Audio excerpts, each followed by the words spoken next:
Okay, hi viewers. This is the first of hopefully of several installments on the topic of Ted Bundy, and this is an accompaniment to the book Ted Bundy, A Visual Timeline. Now, first of all, before I get into any details, I just want to say thank you first of all to Chris and Chuck for their fantastic support and fantastic data collection that helped us develop this book, and to all the other people, of course. I could name them, but the list would be quite long, so I'll just put it at this point that you know who you are, and so if you get to see this, then just understand that we're really thankful for your input, and basically we couldn't have made this product without your help. So that's the first thing I'd like to say. The second thing is I also want to apologise to just the audience in general for the delay in producing this video. Quite a few things got in the way. I was very busy doing other work, and about 2 months ago I broke my arm, and that kind of slowed me down a bit, and so I'm just kind of coming out of that stage now, and so things are looking good again. And so today I thought, well, it's a reasonably quiet day, a perfect opportunity to start the ball rolling. And so what I want to begin with just for this installment is, I think the first thing to just put on the table is just the core values behind this project. What was the driving force behind this project? What made us go ahead and put all that effort into it? It's just 2 years of hard work, really. And so what I'd like to say first in regards to that is that I'm coming at this, or I came at this, and I still am, is as a scientist. Now, I've got about 30 years experience as a neuroscientist. I spent many years in the lab doing research, different research projects. I've had a year of clinical work. I've also had a year of clinical support work. So I've dealt with a lot of cases, both in the lab and in the field. And so I've got quite a lot of experience now, enough to I should say, to give myself a good chance of grasping some of the complex problems that a character like Ted Bundy throws at you. Now, as a neuroscientist, one of the first goals of the project was to develop a model of his brain, and we did that. It's in the book. I won't discuss that model now. What I want to do is continue on the theme of the core values behind developing that model and behind the book, which is essentially what basically came about was that we're talking about a character who essentially is completely outside the realm of human imagination in a lot of ways. A person who we just have a lot of difficulty conceiving of in any real sensible way. He's a person who could be a neighbour, could be a friend, could be a husband, who is carrying on in a certain way completely out of the field of your view, out of your knowledge, that you're completely unaware of, doing things that you just absolutely cannot conceive of, and only later when you find out, you realise the whole time that you were completely fooled.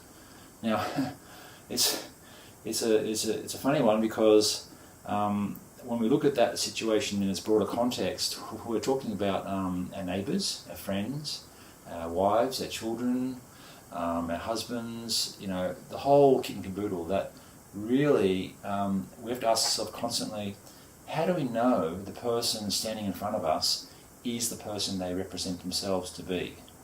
And that's a real big problem, because right through life we constantly run into people who say one thing, and then later we find out they've done another thing altogether.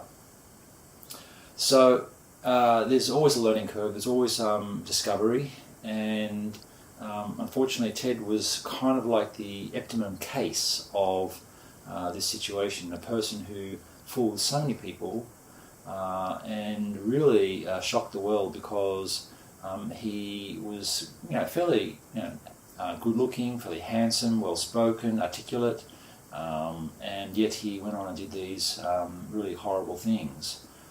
And so, obviously this automatically leads people, because they can't understand it, because it's just so far out of their realm of imagination. It's out of the envelope of normal human behaviour that it attracts responses like descriptions like monster, Jekyll and Hyde. All these kind of descriptions get immediately attached to this phenomenon. And so now, as a neuroscientist, however, we're not really concerned with those kind of descriptions, because those kind of descriptions don't really tell us anything about the person we're dealing with. They're not useful. They don't give us any information. They're just superficial statements. And so what we're really concerned about as a neuroscientist is we want to get inside the guy's mind. We want to get inside his brain, find out what is the motivating factors that produce this kind of behaviour, this really almost, you could say, paradoxical kind of behaviour. Now, the funny thing is that when we start looking at it at a deeper level, one of the first things we start recognising is that every one of us, every single human being, has the capacity to, you could say, compartmentalise their behaviour in these kind of ways. For example, we act one way with family, then we go out to our jobs and we act a different way, then we go to, for example, a public place and we're in a public space and we act a different way again, and the list goes on. So essentially there's a capacity in human behaviour to compartmentalise our behaviour, and I think people don't really understand that fully. They're not really fully consciously aware of it, and I think so this is one of the first clues that we have of looking into a character like Ted, is by looking into ourselves, understanding that we all have this capacity to compartmentalise. And it's kind of scary, because the first thing you realise is that you have to be honest. You have to say, well, hang on a sec, I was kind of acting this way with that person, and then when I was with that person I was acting that way, and when I was with the other person I was acting another way again. And so who am I? Which person is the real person? Who am I, an actor playing different roles, or am I one person? And so this is a really important question that neuroscientists ask, and it's a really valid question to apply to Ted. I think that is the first starting point that really got me going on this TED project, that I really wanted to look at Ted from that point of view, to understand much more about the compartmentalising behaviour that human beings display. And it's not because necessarily that I was totally compartmentalised myself. In fact, it's the opposite. I'm the kind of person who strives to meticulously, methodically decompartmentalise myself. And that's actually a big task. It's not easy. You find yourself slipping into these roles all the time where you continually compartmentalise. So it's not straightforward. And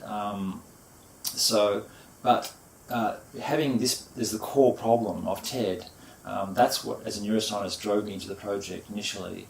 And so that's what this introductory video is about. It's about examining a little bit more about how compartmentalisation works, why humans do it, and I guess how it really applies to Ted, how he probably was the one of the master compartmentalisers that we know of in history, because his compartmentalisation behaviour was so extreme. He had one set of behaviours on one hand which appeared to be normal, pro-social, healthy, and he had this other set of behaviours on the other hand which were completely antithetical to that. They were just destructive, antisocial, and basically full of secrecy and lies.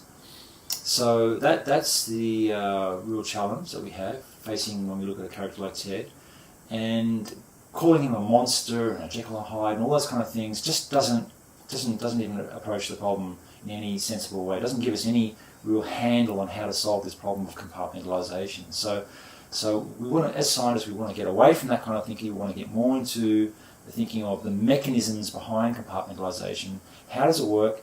And I think the first starting point, which I'm going to throw back to you as the audience, is start asking the question on yourself. Start looking at your own compartmentalisation behaviour.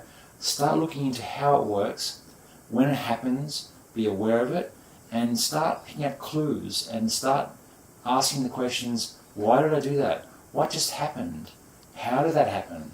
Start asking those kind of questions, and then once you start getting that into your mind, then we are opening the first real door into looking at a character like Ted.